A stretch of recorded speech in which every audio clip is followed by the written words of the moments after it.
안녕하세요. 선박저항 추진 4장 모형시험에 대한 얘기고요.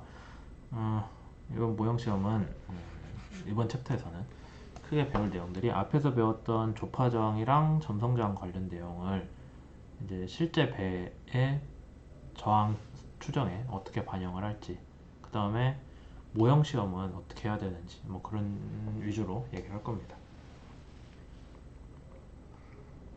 우선 여러분들이 필수 영어로 알아둬야 되는 게 ITTC인데 딴 건 안 중요하고요. 토잉 탱크, 우리말로 예인 수조라고 하는 이 개념이 되게 중요합니다. 예인 수조라는 거는 말 그대로 모형 배겠죠. 여기서는 배를 예인을 하는 속도 V로 예인을 해줄 수 있으면서 예인하는 동안에 모형에 걸리는 저항 R을 계측을 하기 위한 그런 일련의 실험을 하는 시설이에요. 물론 요즘에 시설이 좋아져서 뒤에 뭐 프로펠러를 달고 잰다거나 아니면은 배 조종 실험을 한다거나 파도 중에 실험을 한다거나 하는 식으로 발전이 많이 있었는데 핵심은 모형을 예인을 하면서 저항을 재는 겁니다. 저항 시험이죠. 여러 나라에 여러 예인 수조들이 있다 보니까 서로 네가 맞네 내가 맞네 하잖아요. 그래서 다들 사이좋게 모여서 국제적으로 예인 수조끼리 모여서 회의를 하는 게 ITTC예요. 그래서 ITTC에서는 주로 모형 실험 관련한 표준들을 만들고 합니다. 그러면 이제 그거대로 표준 실험을 하면은 표준 안을 따라서 실험을 하면은 믿을 수 있는 실험 결과가 나온다라는 게 ITTC에서 추구하는 길이겠죠. 그래서 저항 실험은 방금 얘기 드린 것 같이 일정한 속도로 모형을 끌면서 거기에 걸리는 저항을 재고 추가로 선수나 선미가 위아래로 얼마나 움직이는지 일정한 속도로 끌 때 배를 보면은 꾸준하게 아래로 좀 가라앉거나 뭐 그러거든요. 그런 것도 재는 게 저항 시험입니다. 유효동력은 저항 곱하기 속도인데 실제 배에 대한 문제겠죠. RTS랑 VS라고 우리가 표현을 합니다. 그래서 유효동력은 둘의 곱이다 라는 거. 3차원 외사법은 CTS는 CW 더하기 CFS죠. 얘는 레이논조수에 대한 함수고 중요한 걸 빼먹었네요. 얘는 프로드수에 대한 함수고 이렇게겠죠. 그래서 우리가 모형 실험으로 뭐를 찾냐? 얘를 찾아요. 그 다음에 추가로 K도 찾죠. 그 3장에서 배운 프로아스카 방법으로 두 가지를 찾아가지고 이거를 실제 배에다가 적용을 해주는 게 3차원 외사법입니다. 왜 3차원이냐면은 형상계수를 집어넣었잖아요. 형상이 있다. 3차원 형상으로 배가 3차원 형상에 영향을 받는다라는 관점으로 접근을 했기 때문에 3차원이고요. K가 0이라고 하면은 K가 0이면은 CW 대신에 CR이라고 해서 얘도 프로듀스의 함수로 우리가 보긴 봅니다. 그럼 저항시험이 좀 간단하겠죠. K가를 안 구해도 되니까 덜 정확하겠죠. 그 대신 그렇게 하는 게 2차원, 얘는 2차원, 얘는 3차원.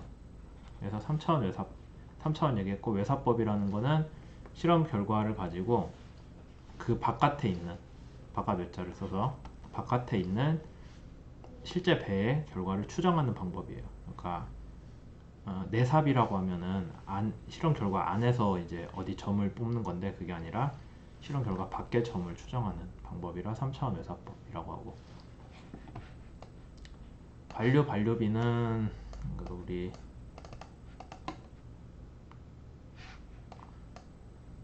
배 주위 유동으로 돌아가서 설명을 하자면은 배가 있습니다.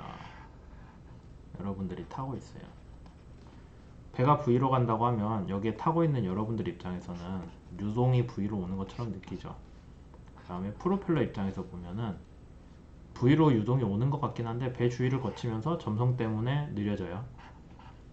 느려져서 자기한테 들어온 속도는 VP가 돼요. 프로펠러한테 들어온 속도는 VS라고 할게요. 앞에서 VS라고 했으니까. 그러면 여러분들이 이거를 보면 누가 더 클까요?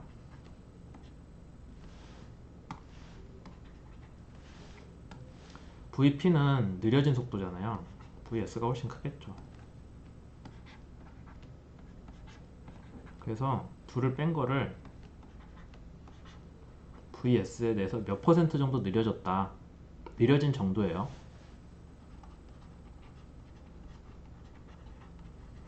느려진 정도로 표시를 하는 게 반류 B입니다.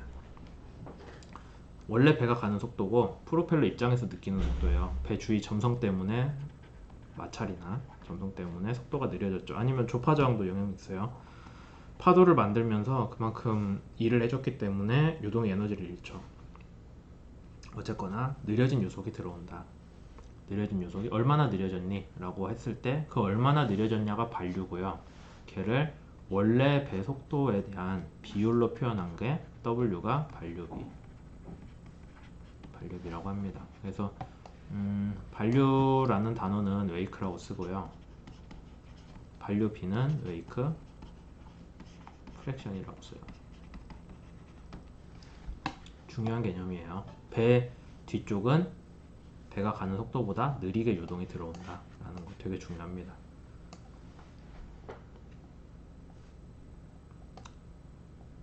그 다음에 이제 배우는 거는 중요 개념들인데 측벽 효과.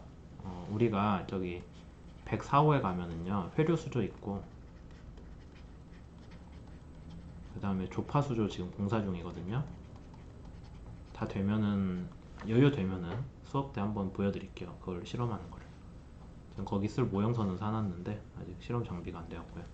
어쨌든 회류수조, 조파수조 둘 다 여러분들이 단면을 보시면 아마 이번 학기 유체 실험 듣는 사람들은 써봤을 수도 있는데 배가 있으면은 물이 있고요.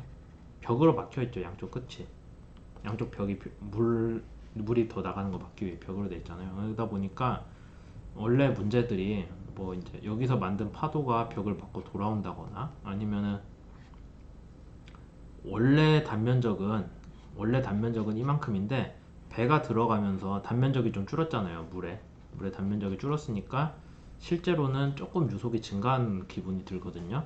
그런 식으로 벽면이 영향을 주는 게 측벽 효과예요. 벽면이 벽이 실험 결과에 영향을 주는 게 측벽 효과고, 영어로는 좀 말이 다른데 블로키지라는 건 뭔가를 막았다는 뜻이거든요. 벽이 막았다는 게 아니라 배가 유동을 조금 막았잖아요. 지금 배가 물에 잠기면서 그 효과들이 있다는 거예요. 그럼 걔를 피하려면 어떻게 해야 되겠어요? 벽이 멀리 떨어지면 되겠죠. 아니면 여기 단면적에 비해서 배가 차지하는 면적이 아주 작으면 되겠죠. 배를 작게 해도 되겠죠. 뭐 그런 조건들이 있습니다. 이제 현실적인 거를 택해야겠죠. 그 다음 난류 촉진 장치를 설명을 하려면은 여러분들이 유체 때 아마 배웠을 것 같지만 아니면은 3장 때 얘기를 한번 했죠.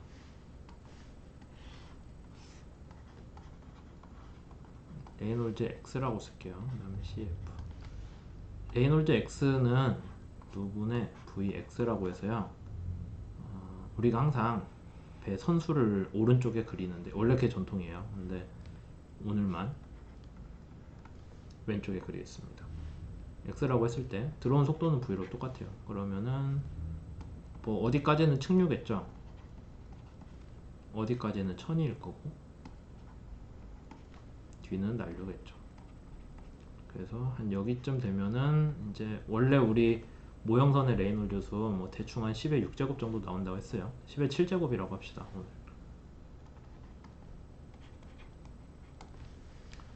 여러분들이 기억을 하실지 모르겠지만 그래프가 이런 식으로 나오죠. 여기 천이 영역은 잘 일관성이 없게 나와요. 이런 식으로 나오는 거. 그러면 모형선 입장에서는 앞쪽은 측류고 뒤쪽은 천이고, 그럼 배 중간은 지나야 난류네요. 앞쪽은 측류랑 천이잖아요. 상관없죠. 근데 실제 배는 레이놀즈 수가 10의 한 9승쯤 되면은 뭐 한 2점 가겠죠? 실제로는 훨씬 더 멀리 있을 거예요. 그러면은 배가 이런 식으로 그려질 거예요. 그림이 제가 가려버렸네요. 상관없죠?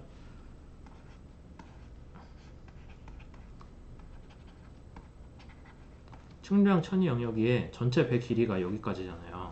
10의 9승이니까 실제로는 더 뒤에 있어요. 그러니까 난류가 차지하는 영역이 훨씬 큰 거예요. 지금 좀 많이 왜곡되어 있는데 난류가 차지하는 영역이 90%가 넘어가요. 모형선은 한 반절이나 되겠죠. 그러니까 실제 배를 따라하려면 난류 중에서 완전히 난류로 생각을 할 수 있을 만큼 뭐가 돼야 되는데, 모형선 가지고는 죽었다 깨나도 앞에 측류랑 천이를 어떻게 못 하겠는 거예요. 그래서 난류가 반절밖에 차지를 안 하니까 앞쪽에다가 유동을 교란하는 뭔가를 올리자. 그러면은 오다가 유동이 얘를 맞으면은 어지럽게 섞이니까 난류가 좀 더 잘 발생을 해요. 그렇게 해주는 물건들이 난류 촉진 장치라고 합니다. 그러니까 실제 배가 난류 중에서 움직이기 때문에 그걸 모형 실험에서 똑같이 만들어 주려고 하는 게 난류 촉진 장치예요. 당연히 이걸 마음대로 할 수는 없겠죠. 그래서 거기에 대한 규정도 ITTC에 찾아보면 있습니다. 뭐 그냥 마음대로 박는 게 아니라 배의 앞이 얼마나 뚱뚱한지, 모형선 길이가 얼마인지 뭐 그런 것들에 대한 규정이 있어요. 우리가 그 규정을 이해를 하면 참 좋겠죠. 그 다음 저항시험의 조건은 어떻게 선정을 하냐면은 실제 배 속도 갖고 하겠죠. 프로듀스 맞춰서 모형 속도로 바꿔주고, 계측은 뭐 한다고 했어요? 아까 배 저항이랑 그때 자세, 선수랑 선미가 얼마나 가라앉았나를 가지고 하는 게 저항시험의 계측 내용이고요. 그 다음 ITTC 1978과 다른 저항 해석기법 여러가지 배울 건데, 여러가지 들에서 사실 좋은 것만 취한 게 ITTC 1978이에요. 그러니까 차이점이라기보다는 여러가지 해석 기법들이 우리가 앞에서 이미 얘기한 크게는 이 틀을 벗어나지 않아요.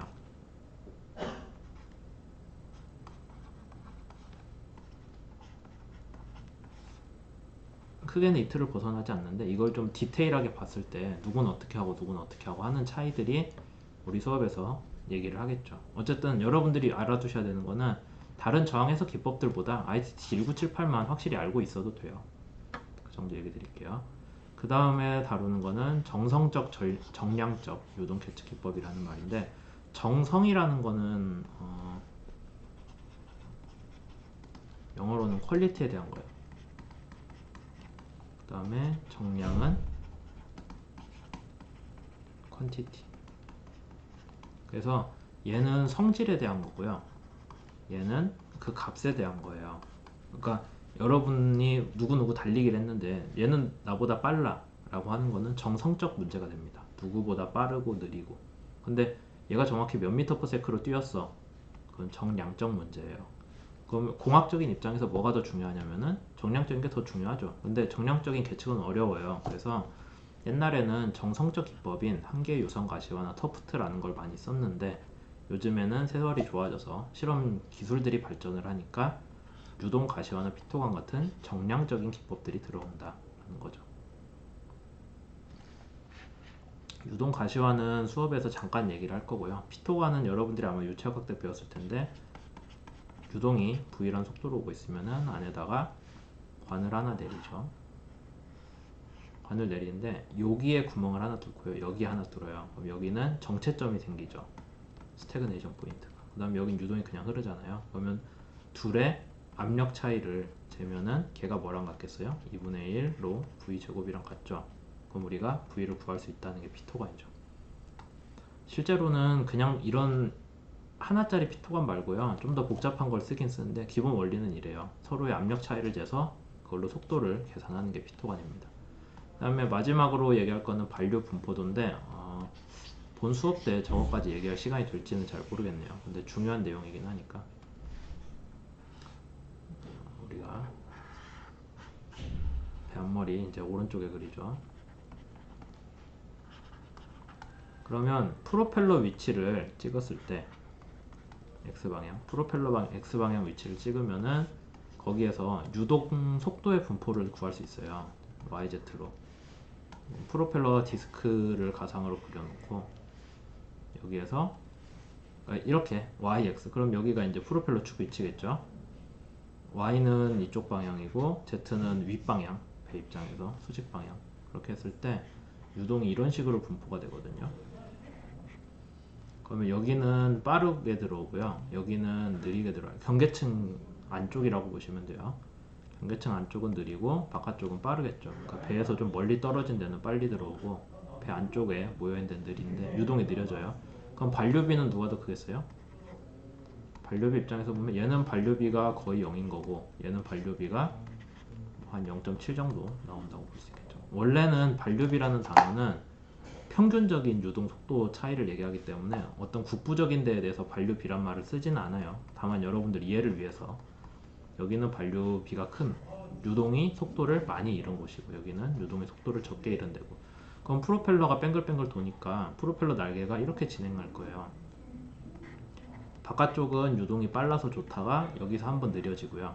이쪽에서 느려져서 충격이 생기고, 안쪽 프로펠러 날개 안쪽 부분은 그냥 느린데 안쪽을 뱅글뱅글 돌죠. 뭐 그런 차이들이 발생을 한다라는 게 반류 분포도가 됩니다. 그러니까 여러분들이 반류 분포도를 보면은 배 뒤에 유동이 이런 식으로 생겼으니 프로펠러 설계에 이렇게 반영되겠구나 라는 걸 알 수 있겠죠. 네, 그래서 이 내용을 바탕으로 사장 수업을 할 때 들어오시면 됩니다.